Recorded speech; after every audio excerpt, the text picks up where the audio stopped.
Hello, everyone, and welcome to Mallett Technologies webinar series. Thanks for taking the time to join us today. Today's webinar subject is ANSYS Fluid Structure Interaction. My name is Boz Marshy. I'm the account manager here at Mallett Technology. Today's webinar will be presented by our principal consulting engineer, Michael Owen, who's also in the office with me here in Durham, North Carolina. Today's agenda, we'll give a quick overview of Mallett Technology, then we'll have our webinar on ANSYS Fluid Structure Interaction. And at the end, we'll have time for questions and any discussion. There also is a questions and a chat window in the webinar box, and if you'd like to put any questions in there, you can. And Mike will attempt to answer those at the end of the webinar. Today's webinar is being recorded, so you can access the recording via our website at mallett.com. In addition to Mallett Technology, we use world-class engineering software tools combined with a broad knowledge and expertise to help our clients compete in today's marketplace to produce reliable and cost-effective products. Mallett Technology has been serving engineering customers for over 40 years. We have our office locations in Durham, North Carolina, and Columbia, Maryland. We offer ANSYS consulting services in all ANSYS physics, including structural, fluid dynamics, and electromagnetic. We also offer ANSYS training at our Mallett locations or at a customer location. We offer ANSYS software sales in the states of Maryland, Virginia, North and South Carolina. Training and consulting, that can be anywhere in the world or the country. Software sales are in those states. We've been an ANSYS channel partner since 1985, so we've been around almost as long as ANSYS. We have strategic partnerships with some other channel partners. Wilson Engineering is a strategic partner of ours. They're located in California with their main office in Silicon Valley area. And CADFEM America is another partner of ours. They're located in the Midwest with their main U.S. office in Detroit, Michigan. You can visit us at www.mallett.com for any additional information or to contact us. Our upcoming activities, our upcoming webinars, our next webinar will be next Friday, and that's on nonlinear contact convergence. Again, you can go to mallett.com to register for that webinar. On Friday, we'll do one on weld strength and fatigue assessment. Again, same time, 11 a.m. U.S. Eastern on May 31st. And then we'll have a webinar June 7th to discuss ANSYS mechanical meshing techniques and tips. Meshing is something that's primary to all kinds of analysis. So that'll be a great webinar for tips and tricks on meshing. Any questions, you can always contact me direct at boz@mallett.com. And like I say, at the end of the webinar, we'll have time for questions, but also you have some windows there at the in the control panel if you'd like to type in questions as we're going along. So now I'll turn the presentation over to Mike, and we'll get started with our webinar on ANSYS FSI.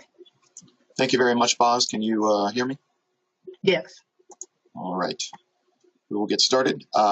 Thanks, everybody, for joining us here today.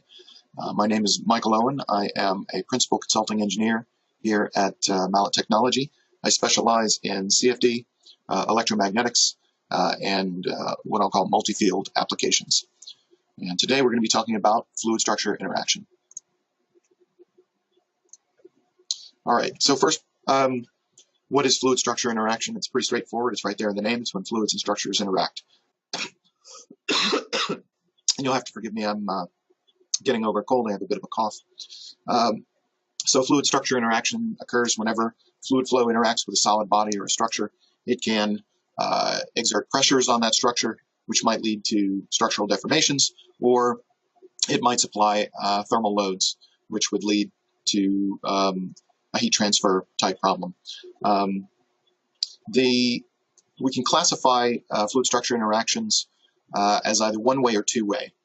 In a one-way problem, the physics are loosely enough coupled that we can solve for example, the flow field and apply either a pressure distribution to a structure or a heat transfer coefficient distribution to a structure, and the resulting structural fields, either the deformation or the temperature, are not varied enough to cause significant changes in the flow field. In other words, the change in shape of the structure is not significant enough to significantly alter the pressure distribution, or the temperature distribution does not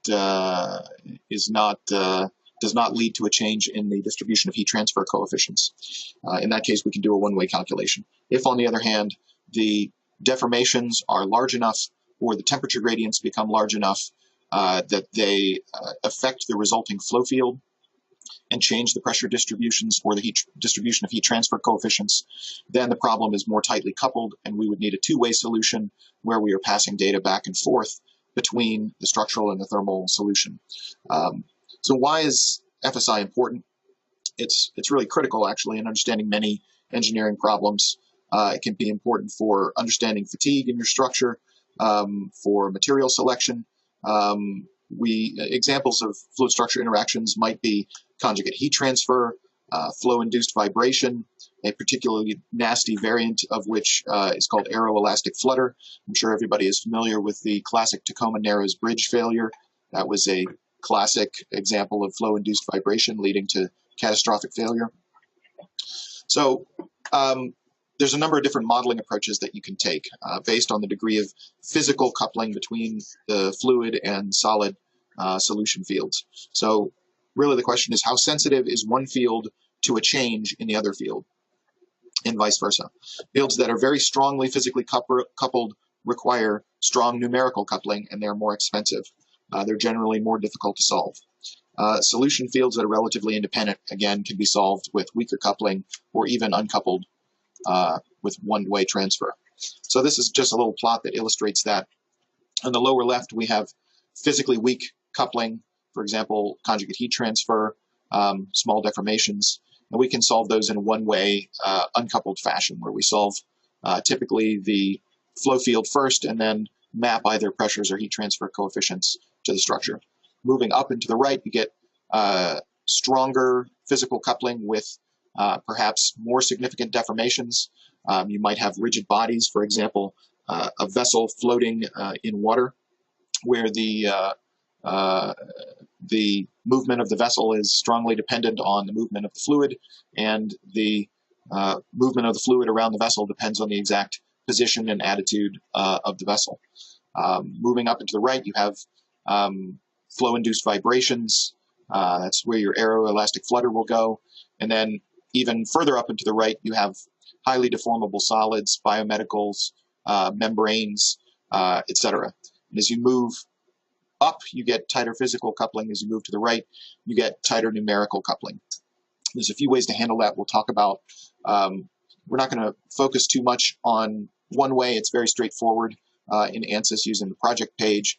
You just set up your individual analyses and you drag the solution cell of your fluid calculation onto the setup cell of your mechanical calculation, and there will be an imported load that appears in your outline tree, and you can scope it to geometry as appropriate.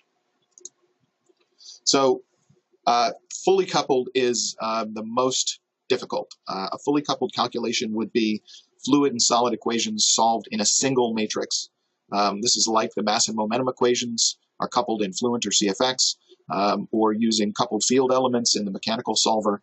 The fields are very tightly coupled as you can possibly get them, but it's very difficult typically to solve a monolithic fluid structure matrix. The equations are very stiff. The timescales can be very different. It's tough and expensive, and typically the implementation of the fluid equations in a structural solver is not the most efficient. So we would rather use a dedicated structural solver for the structural part of the calculation and a dedicated CFD solver for the fluid part of the calculation. Note that mechanical and CFX or Fluent cannot be run in a fully coupled fashion. They're just two different solvers, two different sets of matrices. So it's just, it's not the way we approach it. Luckily for us, the vast majority of two-way problems are amenable to solving implicitly with multiple codes rather than monolithically inside of a single matrix. So in the two-way iterative implicit approach, the fluid and solid equations are solved separate from each other in two completely different solvers. In the case of ANSYS, the solid equations, structural equations are solved in ANSYS Mechanical, and the fluid equations are solved either in CFX or Fluent. And this is very similar to how turbulence is handled in a CFD code. It is not fully coupled to the momentum equations. One feature of this approach, the implicit approach, is that it iterates between the codes within time steps to achieve convergence of the load transfers back and forth between structural and fluid solvers. So this is the approach that we use in ANSYS, coupling mechanical to either CFX or Fluent. It's supported for both. There is a two-way explicit approach, which is very similar to the previous slide, except there is no iteration within a time step. It is assumed that each time step will be fully converged upon first calculation, so there are no subsequent iterations or coupling loops or stagger iterations. There's no corrections to the initial calculation of the time step. You can do this with mechanical and CFX or Fluent simply by forcing it to use a single coupling iteration or a single convergence iteration within a time step. This is usually not recommended. It generally requires much smaller time steps to ensure that upon first calculation that the solution, the data transfer fields are converged, and you can't guarantee that that's the case. So typically we would not recommend this. Note that even though the individual solvers are still implicit solvers, this the coupling scheme is explicit because of the lack of sub-iteration.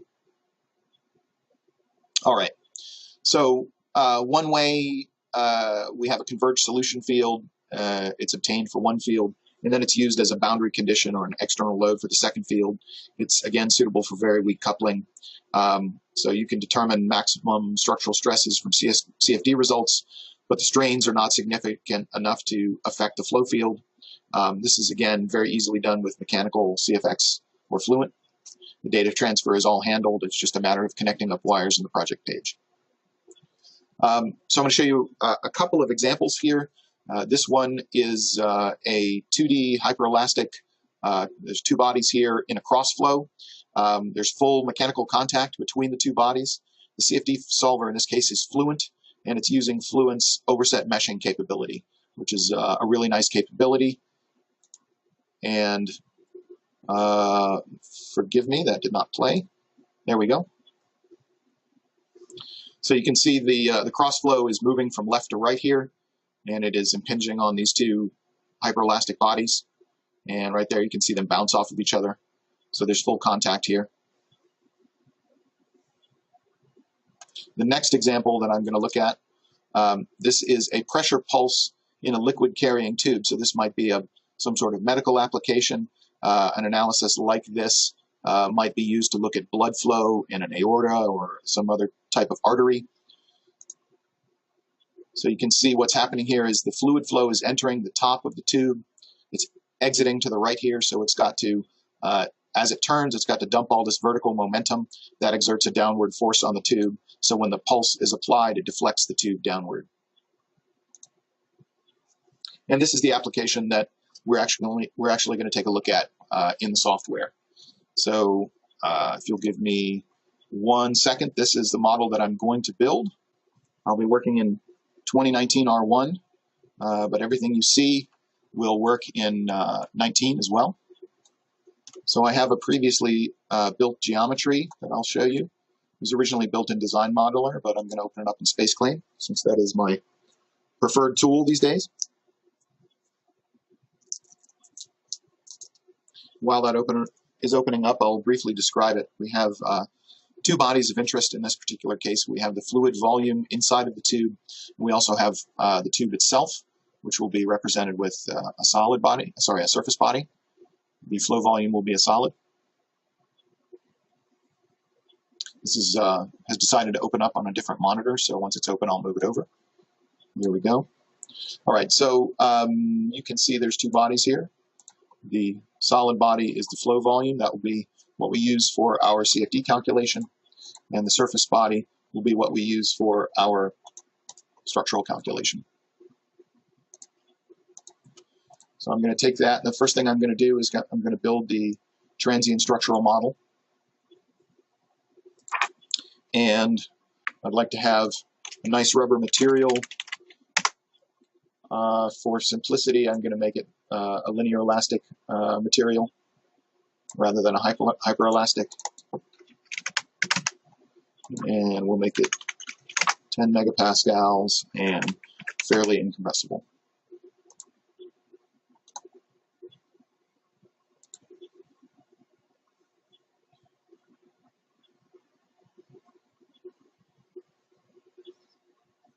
I wanted to work through this example from start to finish just to illustrate how quick and easy it is to set up even a fairly complex calculation using multiple solvers in the workbench environment.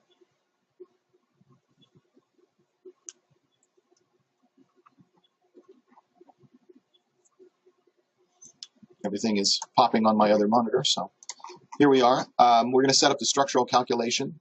So we don't really need the solid body. I'm going to suppress that. My rubber hose or tube here, I'm going to give a thickness of 3 millimeters. And I'm going to very quickly mesh this. I'm just going to insert one mesh control, a face meshing with 50 internal divisions. That will be interpreted as the axial number of divisions. Generate a mesh. That will be adequate. You can turn on thick shells and beams here and get an idea of what our tube looks like. I'm going to set up my structural calculation. I'm just going to grab the edges at both ends and fix them in place. And the last thing I need to do to set up my loading is tell it where is the fluid-solid interface. That's that. The analysis settings are pretty straightforward. The time stepping is not actually handled by mechanical. It is handled by system coupling at the workbench level. So what we're going to do is we're going to turn auto time stepping off. I'm going to set this to substeps. Just tell it 1. Again, these values are not really used. Under restart controls, if I think I might want to restart this and run it for longer, I'm going to tell it to retain files after the solve. And that's pretty much it. This is now set up. This is ready to go. So we'll minimize that. And the next thing we're going to do is create the CFD analysis. I'll grab a fluid flow CFX system, drag it out here, and connect it to the geometry. So I'll use the same geometry. And we'll create a quick fluid mesh on our tube. And just like with the transient structural where we didn't need the solid and we suppressed it, in creating our fluid mesh we do not need the surface body, so we're going to suppress that. And I'm going to generate a mesh on this real quick. I like to use, in an application like this, the multi-zone mesher. I'm going to tell it to sweep from the top here. And to get a nice mesh, I'm going to insert a face meshing on that. And last but not least, I'm going to inflate this mesh, this method. And let's make it a total thickness of 2 millimeters and use 3 layers. And see what kind of mesh we get. So you can see we got a beautiful swept mesh here, nice mapped quad source face. Target face looks good. It's a very high quality mesh. And we have 14 or 15,000 nodes and elements. The last thing I'm going to do here is set up some name selections that I'll use later. Inlet, outlet. If this were a Fluent application, I would also name the walls, but I don't need to here since I'm going into CFX and the default boundary condition will be adequate. So we've got a mesh for our CFD calculation. The way that we're going to do this is we're going to do an initial steady state flow calculation as an initial condition, and then we'll plug that into a transient analysis. So let's open up CFX. Our working fluid is going to be water. We do not need to solve any heat transfer equations, so I will disable them. I'll leave the analysis type steady state for now. Go into my default domain, switch my material to water, turn off heat transfer. I'll leave the turbulence model as K epsilon, it's fine here. Do not need to specify any domain initialization. CFX will figure that out from the boundary conditions. And for my boundary conditions, I have my inlet. Notice I named my boundary condition inlet to match the name selection from the meshing application. CFX has found that and automatically filled in my location. I'm going to make this an opening boundary condition so I can drive it with a total pressure. And for my steady state calculation, we'll just make that a small nominal value of 100 pascals. And then I'm going to create my outlet boundary condition.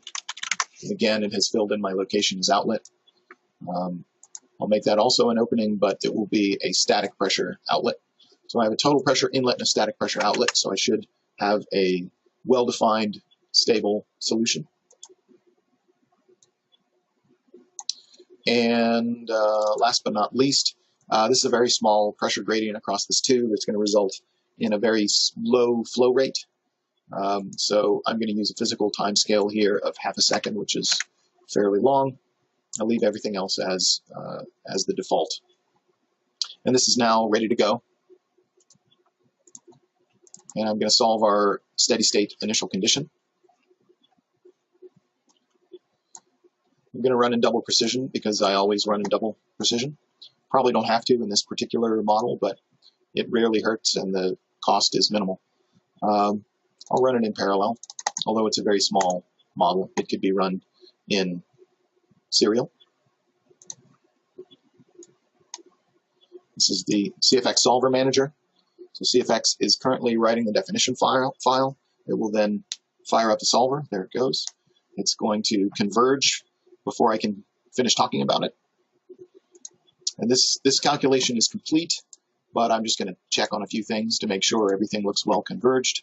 I'm going to check on the mass flow that developed at the inlet and the outlet. You can see they are more or less flatlined and they are equal and opposite. That's good. And I'll check a couple other things I usually like to check. The imbalances in the domain.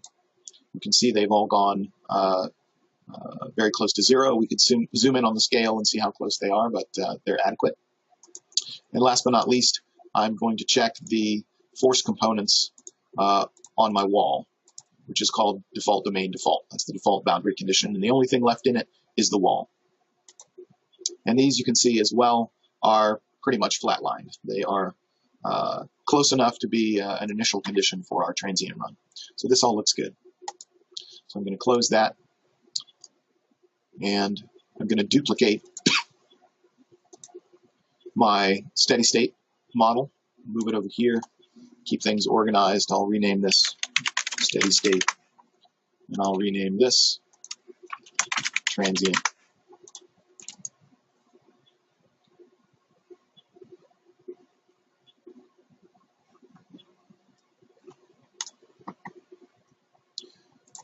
So the first thing we want to do is set this to transient. And again, these time stepping controls are not used. We just need to enter some values here, but the time stepping is actually handled by the system coupling.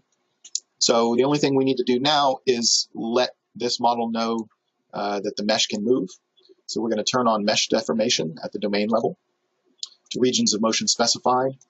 And I'm not going to go too much into these settings, but I will just set the mesh stiffness to be a constant value. You'll notice we got a bunch of errors because now my boundary conditions want to know how they're going to move. So my inlet and outlet are going to be stationary. That's the default. So I can just come in here and check them and click OK. And my wall here, I'm going to set that to system coupling. Hit OK. And last but not least, I might want to monitor the movement of my rubber tube during solution. So I'm going to define a monitor object. I'll call it total mesh displacement. And I will select the quantity total mesh displacement to monitor. And we'll just click somewhere here, anywhere on the tube.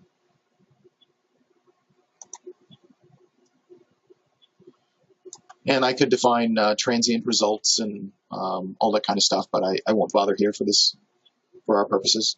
The only other thing I need to do is define my pressure pulse, because currently my pulse is a constant 100 pascals. So I'm going to create an expression here called pulse, and I just so happen to have already this expression typed out and stored. I'll paste that in here, hit apply. We can plot that just so we can see what that pressure pulse is going to look like. You can see that it rises from near 0 up to around 2 atmospheres and then back down again by half a second. And I'll go in here and replace my constant relative pressure with the expression pulse. And this is now set up and ready to go.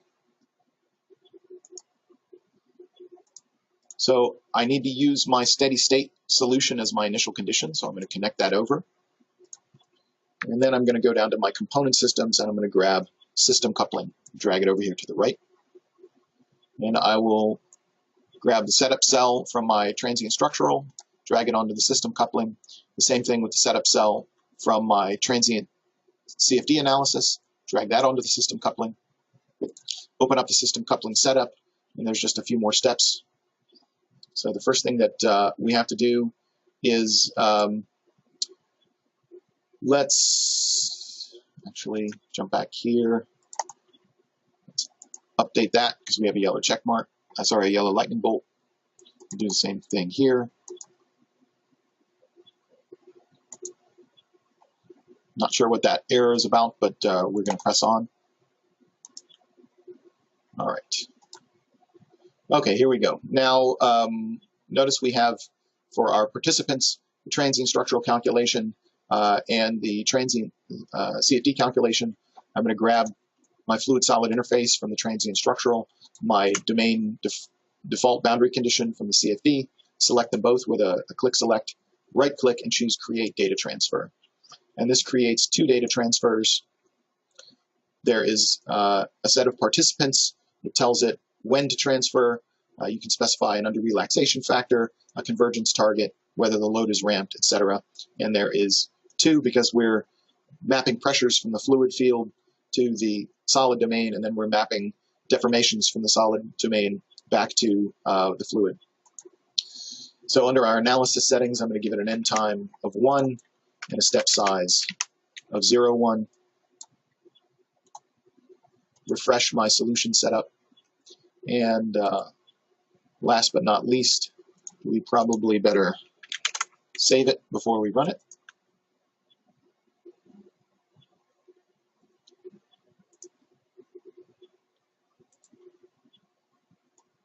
And I'm going to try to run this. I have a red X here. Not sure what that's about, but we'll see.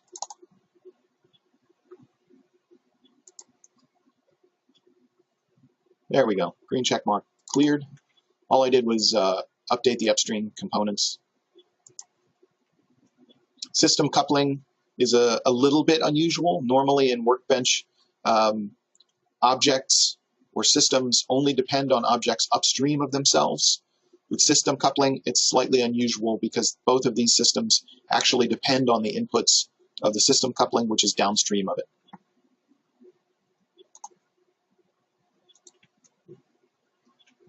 And now we should be ready to solve. I'm going to choose Update. And what should happen, knock on wood, is both solvers will fire up. So I'm going to move over my transient structural model. So this is the same mechanical session that we used to set it up, and we can come down here and click on the solution information, and we can watch our output live. You can see that ANSYS is solving. These are our coupling steps up here on the right. And last but not least, we can go back out to the project level. We can right-click on solution and display monitors, and what we get is our CFX solution. So I'll make that a tad bit smaller. Go back to my system coupling page, my mechanical page, and CFX. And now I am fully monitoring all aspects of this FSI calculation while it is solving. All right, so I have already solved this, and I have it in another already saved project. So while that's going on in the background, I'm just going to go ahead and jump in here to this solved transient structural model.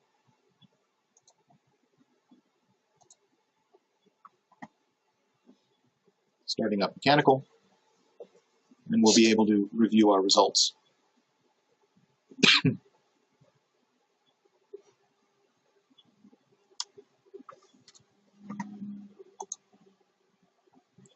So here's my total deformation result. I'm just going to look at all 100 frames over 4 seconds and animate it. So you can see the result of our pressure pulse. And if we wanted to, while we were at it, check out what the completed system coupling run looked like, here it is. So you can see that it took a few more coupling iterations per time step during the pulse. Then at the end, it got very easy to converge the loads. So the solution sped up quite significantly at the end of the calculation versus the beginning. And that is all that I have. So I'm going to go over here to the chat window, and I see a question in there, although I can't make out the full question. Boz, can you read that question? I'm only seeing the middle of it.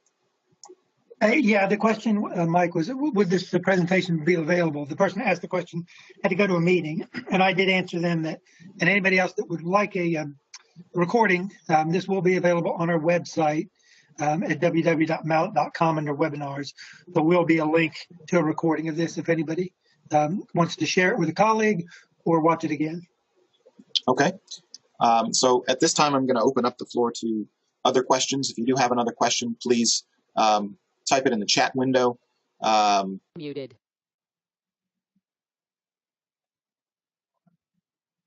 I didn't mean to, sorry. Unmuted. Muted. Unmuted. So if you have any questions, please type them in the chat window.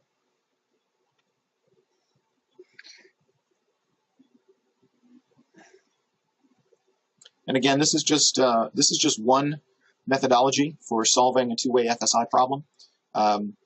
This is supported for Fluent as well as CFX. It is supported in multiple different ways in Fluent. So in CFX, the movement of the structure on the CFD side is handled by mesh deformation. That is true on the Fluent side as well, but Fluent also has the overset meshing capability, which is really, it's a really nice way to be able to create a robust CFD mesh, because you don't have to necessarily contiguously mesh the fluid volume. You can have, for example, a simple Cartesian background mesh and then just an inflated extruded mesh near the surface surfaces of your objects. So like this example, you can see that the mesh around these hyperelastic bodies is actually overset onto a background Cartesian mesh. That simplifies setting up the meshes, simplifies sometimes the mesh deformation that has to occur in a fluid structure interaction problem like this. Slightly more complex to set up in Fluent. That's why I chose to present the CFX example. But in either case, setting up the two-way problem in Workbench is pretty much just as easy as you saw connecting wires and setting a few time-stepping settings. Yeah, Mike, there was one more question about, is this, will this be exportable to PowerPoint or Excel? Yes. So yeah, if you would like that, just email me, boz@mallett.com directly, and I can get you that information.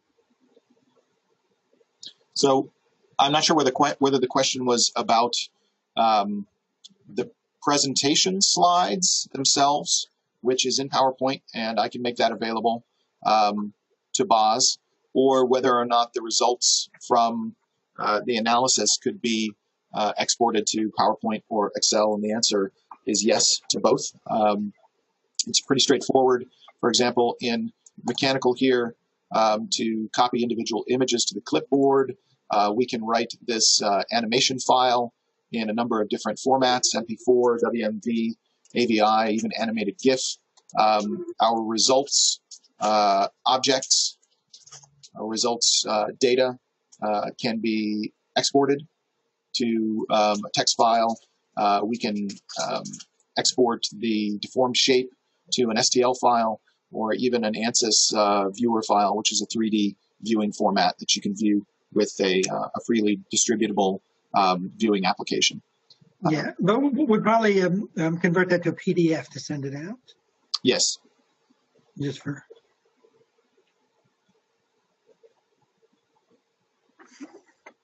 All right. Any other questions?